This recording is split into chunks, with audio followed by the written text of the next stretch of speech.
It was billed as an historic case, but the justices spent much of the argument asking whether they jumped in too soon.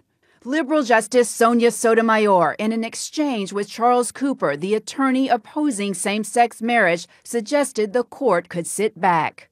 If the issue is letting the states experiment and letting the society have more time to figure out its direction, why is taking a case now the answer?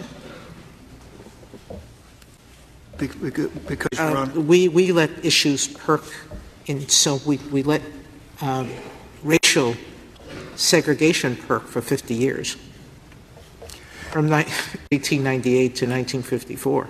On the right, conservative Justice Samuel Alito suggested caution. Traditional marriage has been around for thousands of years. Same-sex marriage is very new. I think it was first adopted in the Netherlands in 2000.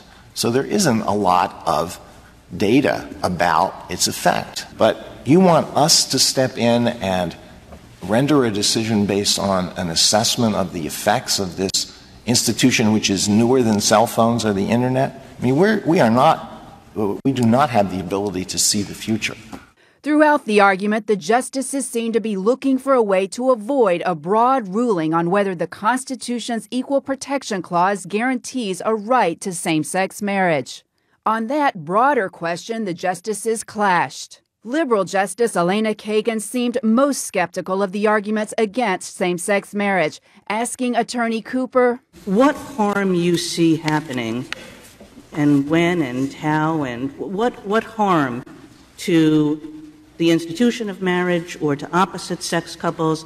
When Cooper struggled to answer, conservative Justice Antonin Scalia spoke up to rebut Kagan. If you redefine marriage to include same-sex couples, you must permit adoption by same-sex couples.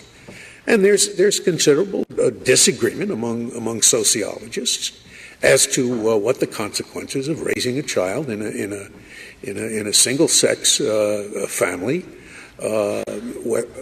whether that is harmful to the child or not. Justice Anthony Kennedy, the conservative whose vote could be decisive, seemed open to arguments on both sides. He expressed concern about the court getting involved in the issue too soon, but also showed sympathy for the 37,000 children in California now with same-sex parents. they want their parents to have full recognition and full status. The voice of those children is important in this case, don't you think? Now, several of the justices suggested there were procedural problems with the case, meaning they could just dismiss it and send it back to the lower court in California. If the court takes that route, Scott, that could pave the way for gay marriage to resume in California, but it would have no impact anywhere else. Jan Crawford on the steps of the Supreme Court. Jan, thank you very much.